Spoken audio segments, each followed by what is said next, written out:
Si es tan amable de abrir las escrituras en el libro de Juan, vamos a continuar en el libro de Juan, en el capítulo 15. Y vamos a continuar desde el verso 12 hasta el 27. Primeramente, can you give me more volume, hijo? Del verso 12 hasta el 27, primero vamos a citar, si lo tiene, ¿verdad? Y gusta ponerse de pie. Cuando lo tenga, vamos a leer y después vamos a interpretar. Dice el verso, capítulo 15, Juan 15, versículo 12 en adelante.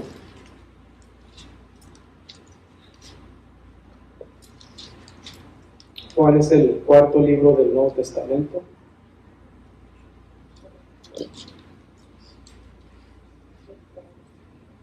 Dice, este es mi mandamiento, que os améis unos a otros como yo os he amado. Nadie tiene mayor amor que este, que uno ponga su vida por sus amigos. Vosotros sois mis amigos y hacéis lo que yo os mando. Ya no os llamaré siervos, porque el siervo no sabe lo que hace su Señor, pero os he llamado amigos, porque todas las cosas que oí de mi Padre os las he dado a conocer.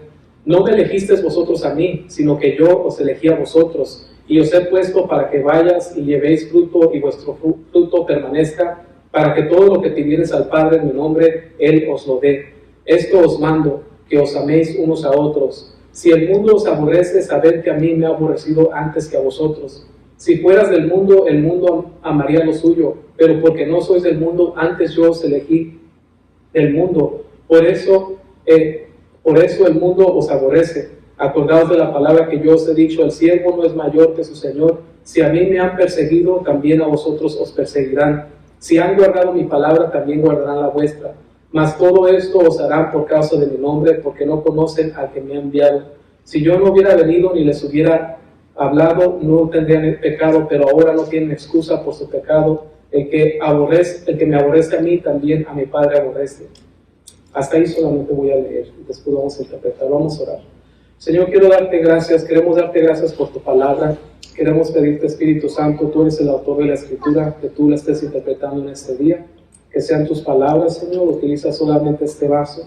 Y, Padre, te pedimos que en esta tarde estés fortaleciendo, estés levantando, estés edificando nuestras vidas. En el nombre de Jesús. Amén.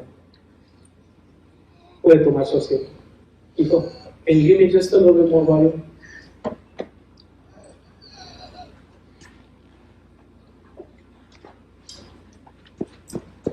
Dice el versículo 12, dice, este es mi mandamiento, que os améis unos a otros como yo os he amado. Ya en otra ocasión había dicho Jesucristo, ¿verdad? Este es mi mandamiento. Sabemos que en cierta ocasión, ¿verdad? Le preguntaron a Jesucristo, le dijeron, ¿cuál es el mayor de todos los mandamientos? Y él dijo que eran dos, ¿verdad? Que toda la ley y los profetas, o todo el Antiguo Testamento, se conjugaba solamente en dos. ¿Cuáles eran esos dos? Amarás a Dios sobre todas las cosas y a tu prójimo como a ti mismo. Si haces esas dos cosas, estás guardando toda la Biblia, básicamente. Eso es lo que les dijo. Y les dijo, este mandamiento nuevo les doy, que se amen entre ustedes como yo les amé. ¿Qué tipo de amor Jesucristo demostró a sus discípulos? No fue solamente un amor emocional, ¿verdad? Porque el mundo eso es lo que ofrece, un amor emocional solamente. Conforme esté la emoción, si está alta, ¿verdad? Estamos bien amorosos. Si de repente nos sale algo mal, circunstancial, ese amor baja, ¿verdad? Y de repente ya la gente ni se habla, ¿verdad? O hasta se dice groserías, etc. No es un amor fundado en algo sólido. El amor de Jesucristo fue un amor sacrificial, un amor que estaba dispuesto a ofrecer el bien, ofrecerse a sí mismo por los demás. Ese es el amor de un padre, ese es el amor, ¿verdad? Que nosotros mismos deberíamos de tener. Vamos a suponer, si un padre de familia, ¿verdad?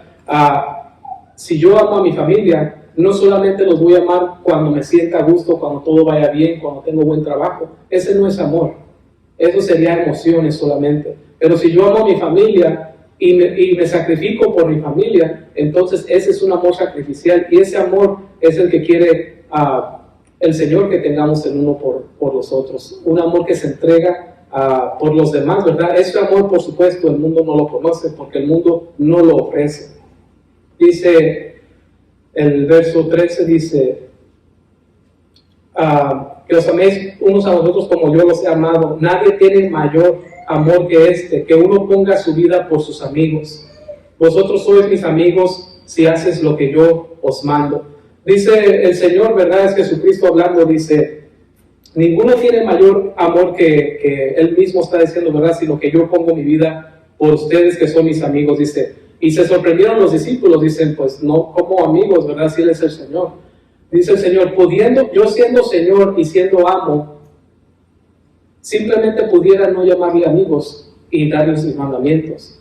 Dice, pero yo les he llamado amigos porque no les he retenido nada. Todo lo que escucho hablar de mi Padre se los he enseñado. Eso es lo que está diciendo.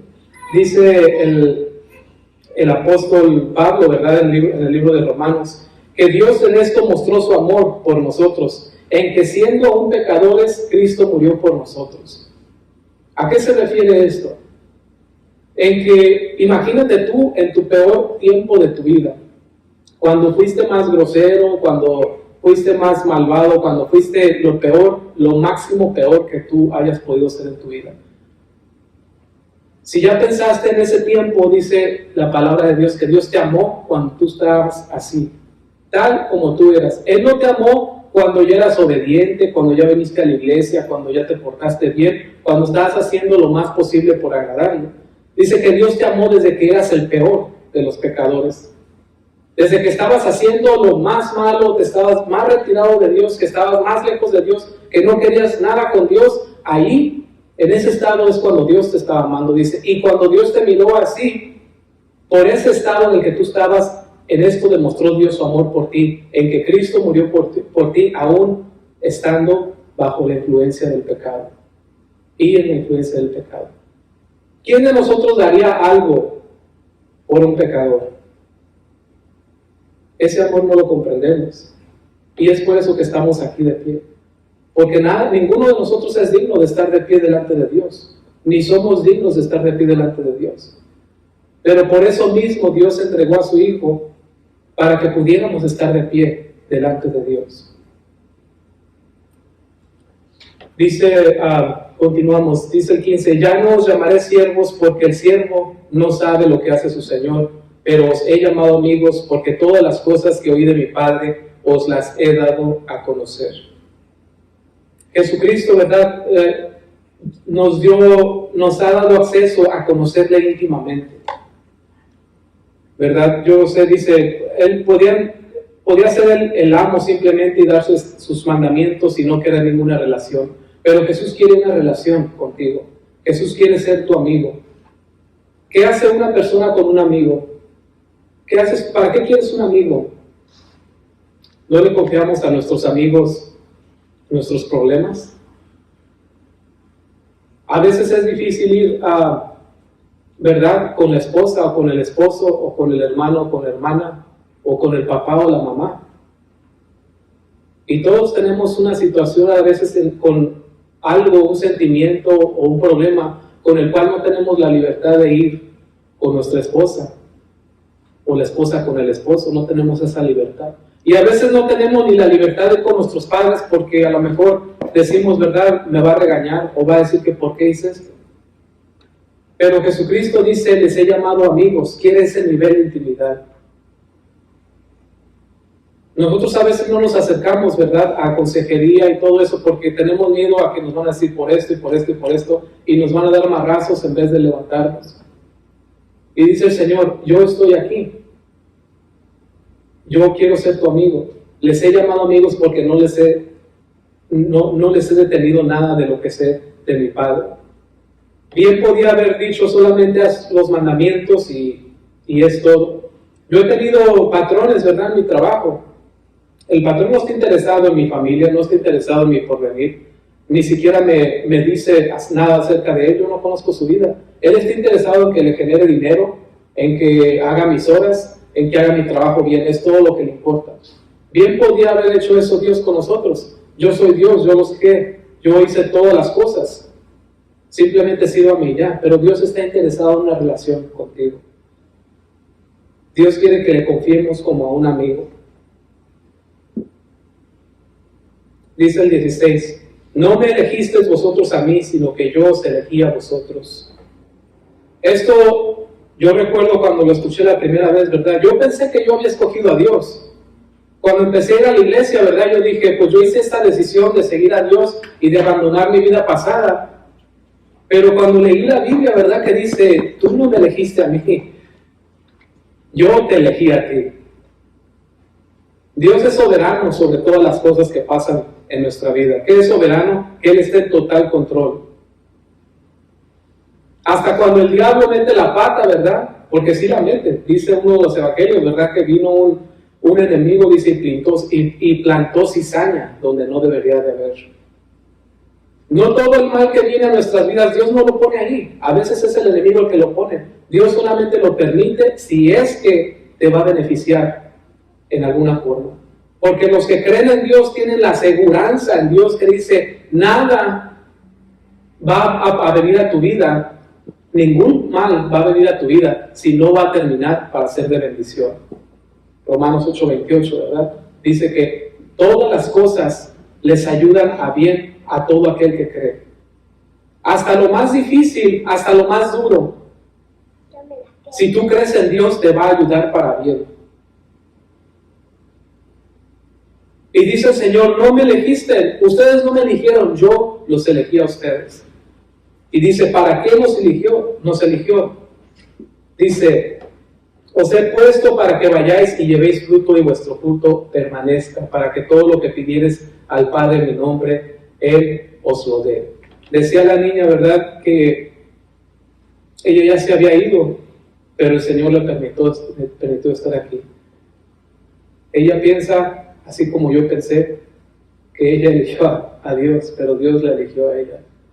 Dice, ¿para qué? Para que tu vida tenga un propósito, para que lleves fruto para el reino de los cielos y que tu fruto permanezca. ¿Te has fijado que el fruto del mundo se va a sacos rotos?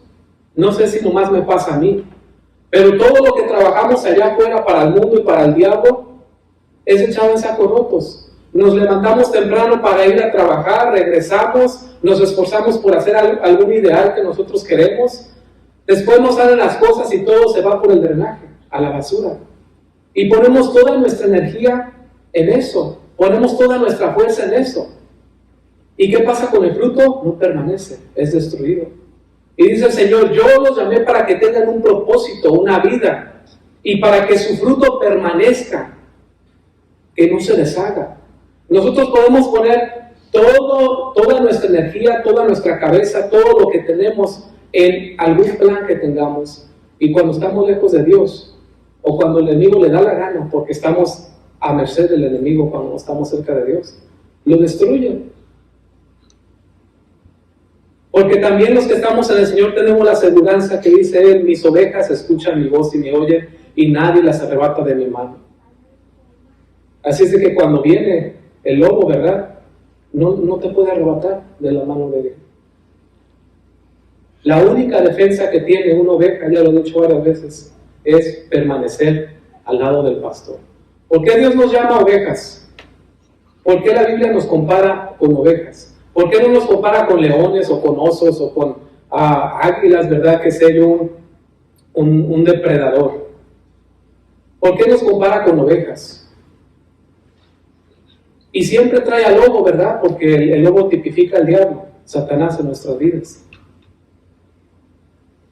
Y yo no sé si usted se ha fijado, pero las ovejas no tienen ninguna forma de autodefensa en su anatomía. No tienen garras, no tienen colmillos, no tienen cuernos, no tienen nada. Cuando viene el lobo, ¿saben en qué se convierte esa oveja? En lonche. En eso se convierte. Porque la oveja no puede pelear en contra del lobo. Y lo miramos el viernes, ¿verdad? Lo que decía la Biblia, dice, porque separados de mí nada pueden hacer, dijo Jesucristo.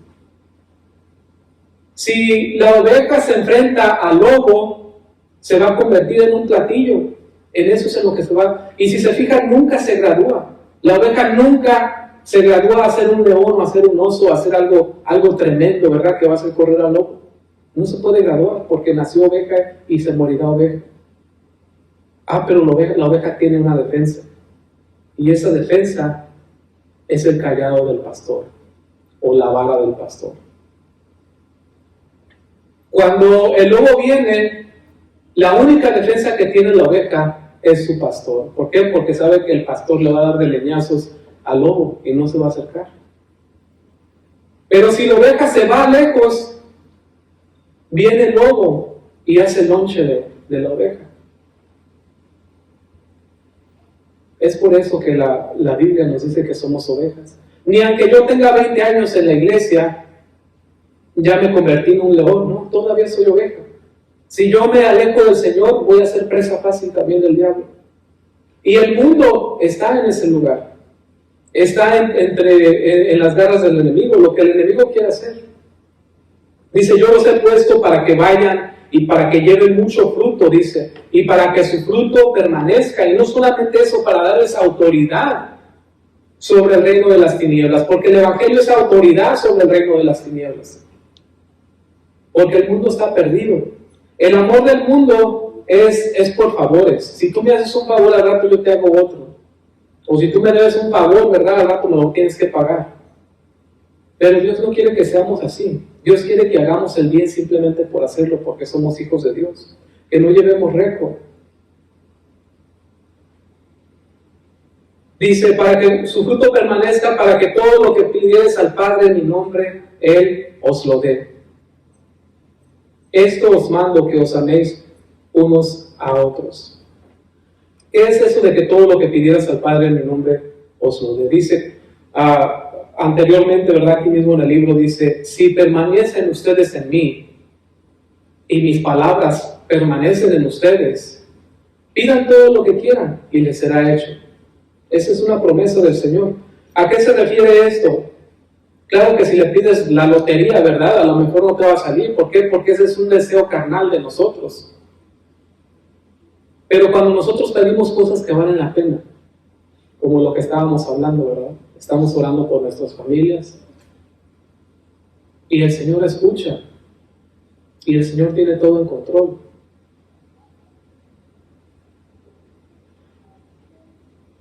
Dice, si ustedes permanecen en mí, ¿qué es permanecer? Permanecer no es saber, porque hay muchos cristianos que conocen la Biblia, pero no es lo mismo conocer y permanecer cerca de Dios. Y mis palabras permanecen en ustedes. ¿Qué quiere decir eso? Que seamos gobernados por la palabra de Dios. ¿Usted sabe que usted está siendo gobernado por alguien? Usted dirá, no, yo soy libre. Vivo en América, soy libre. No, no es libre. Usted está siendo gobernado ¿por quién? Por todos sus ideales, por social media, por lo que usted cree, y lo tiene que seguir. Cuando nosotros, a veces es verdad, si nosotros estamos pensando, ¿verdad? Estamos queriendo agradar a los demás, agradar a los amigos, y todo eso nos gobierna. Los trends del mundo.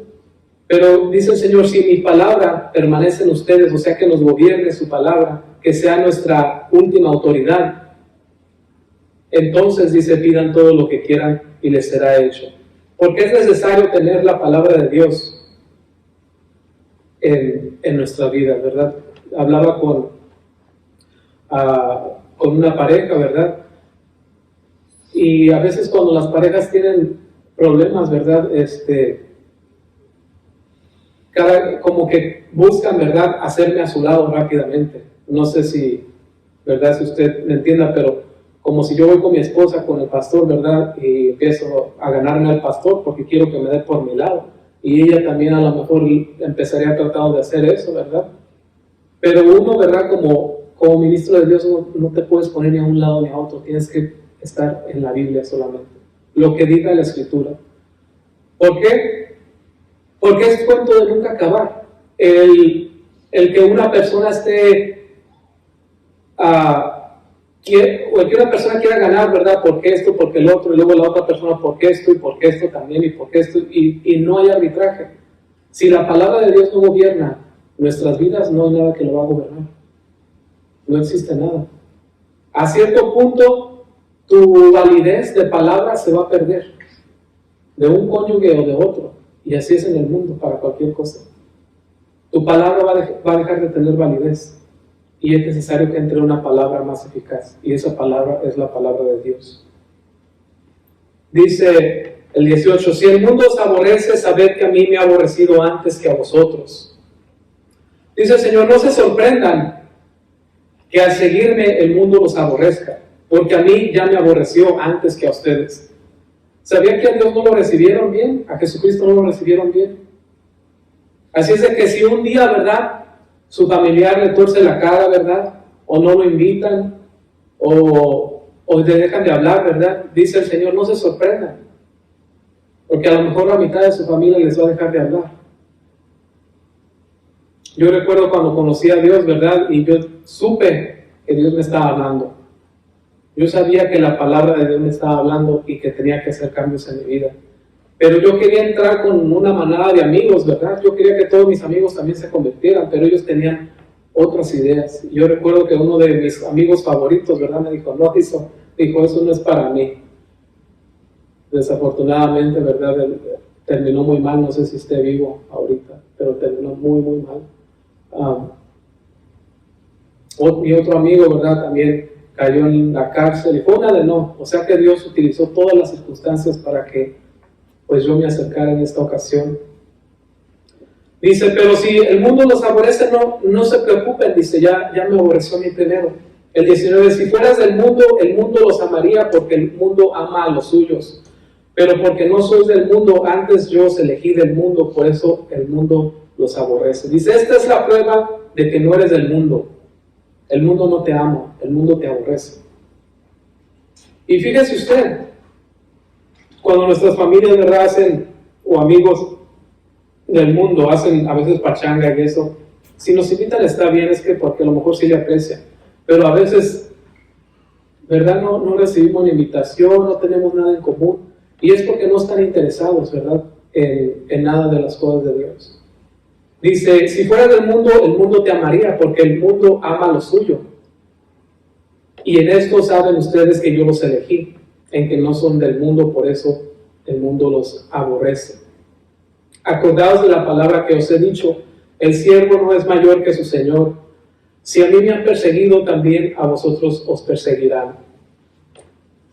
Dice el Señor, que no les tome por sorpresa, que si ustedes... El Evangelio tiene el potencial de sufrir, de que usted va a sufrir a lo mejor por las cosas de Dios. Y si usted ha leído la Biblia, se va a dar cuenta que en el postrer tiempo, en los tiempos finales, el cristianismo va a bajar de popularidad y va a haber una gran persecución en contra de todos los cristianos. Eso es lo que dice, ¿verdad?, en los tiempos venideros.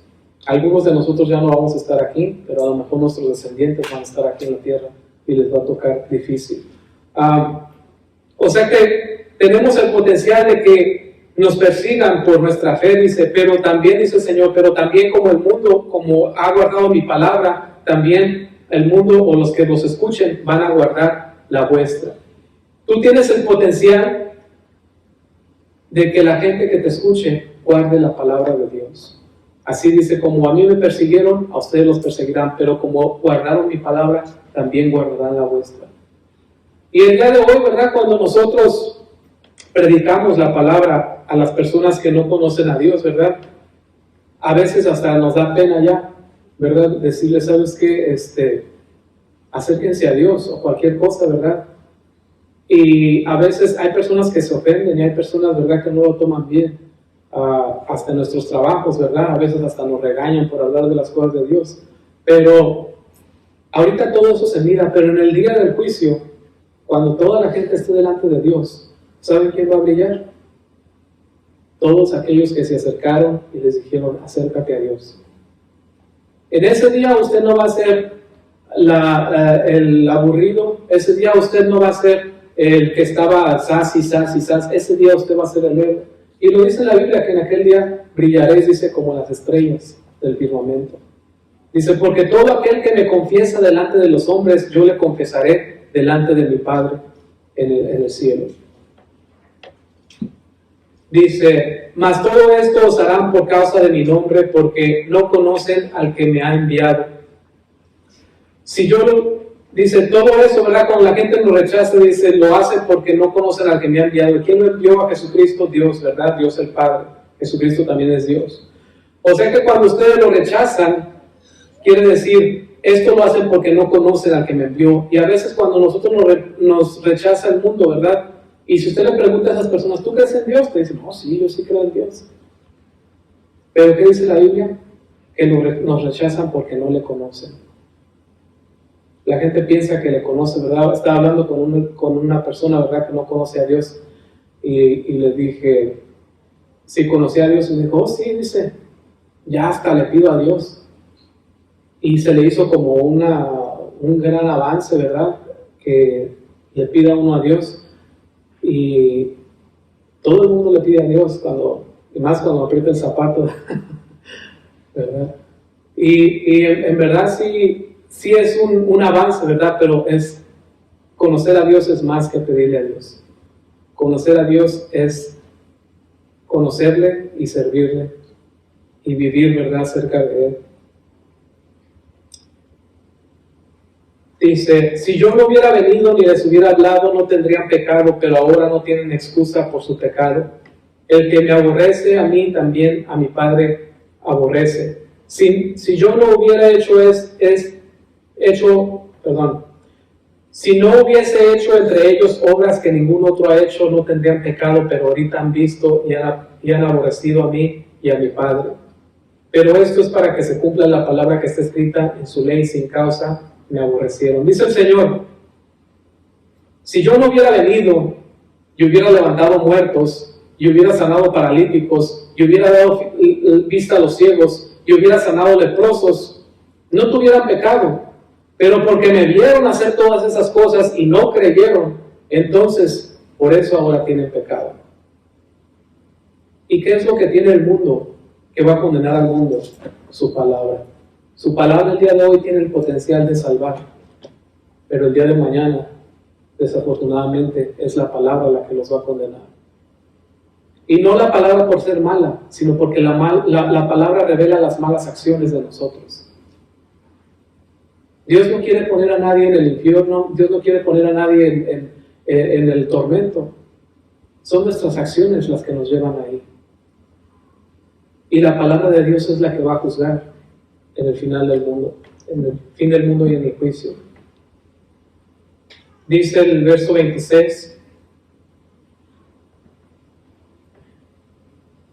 pero cuando venga el Consolador, a quien yo os enviaré del Padre, el Espíritu de verdad, el cual procede del Padre, Él dará testimonio acerca de mí.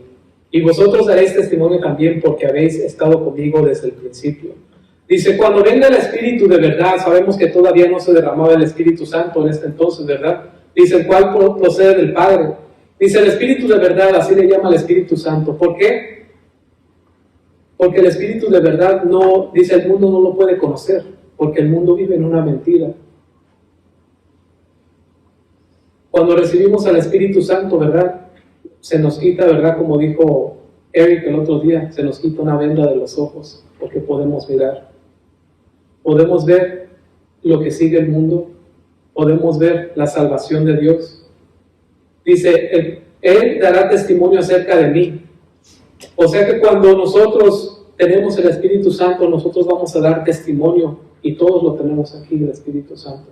Daremos testimonio del Señor. Dice la palabra que nadie puede decir que Jesús es el Señor a menos que el Espíritu esté en Él. A lo mejor necesitamos más de su Espíritu. Tú sabes que cuando uno de los ministerios del Espíritu Santo es redarguirnos. ¿Qué es redarguir? Cuando te hace saber tu conciencia que hay algo que tienes que cambiar en tu vida. ¿Quién te está diciendo eso? Es el Espíritu Santo. Y ese no pasa aquí en la iglesia. Eso te puede pasar en tu casa. Eso puede pasar cuando vas manejando. No necesito estar yo ahí, ni el hermano. Es el Espíritu Santo que está a un lado de ti. El diablo quiere que pienses que tú perdiste el Espíritu Santo y que no tienes guianza. Sí tienes guianza. Porque cuando dijo el Señor, y les enviaré un Consolador que esté con ustedes hasta el fin, que camine con ustedes hasta el fin. Hay tres formas en que el Espíritu Santo está en ti. El Paracleto, a tu lado, en ti y sobre ti. Esas son las tres diferentes. Cuando es Paracleto, te está redarguyendo de pecado. El Espíritu Santo le habla y tiene el potencial de hablarle a todo el mundo para redarguirlo de pecado. Cuando está en ti, tú comienzas a hablar de las cosas de Dios, comienzas a entender porque tienes una revelación ya dentro de ti. El mundo no entiende la Biblia, pero cuando el Espíritu Santo está dentro de ti, la lees y entiendes y te habla.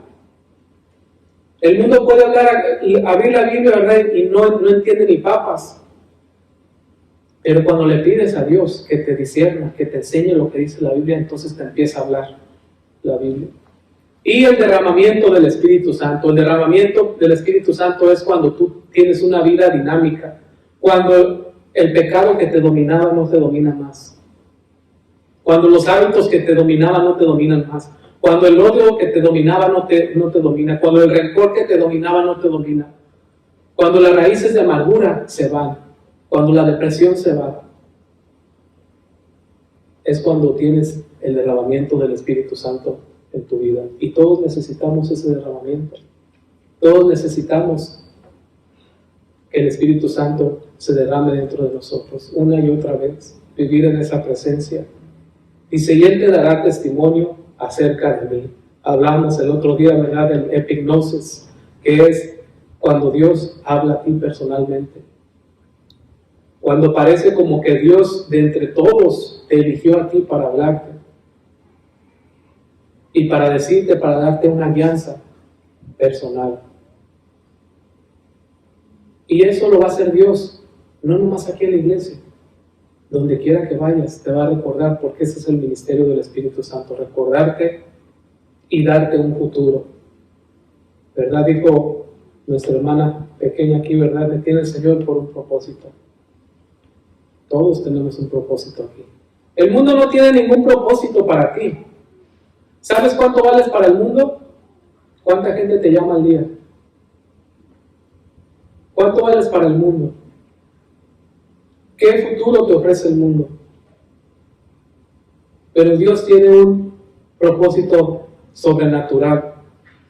Dios es el único que ha dado más por tu vida. Es el único que está interesado en tu vida. ¿Piensas que tu familia está interesada allá afuera? Ponlos a prueba y vas a mirar. Todos somos humanos y cojeamos de una forma o de otra y en algún momento vamos a mirar por nuestro interés. Ese es el pecado que está arraigado en el ser humano.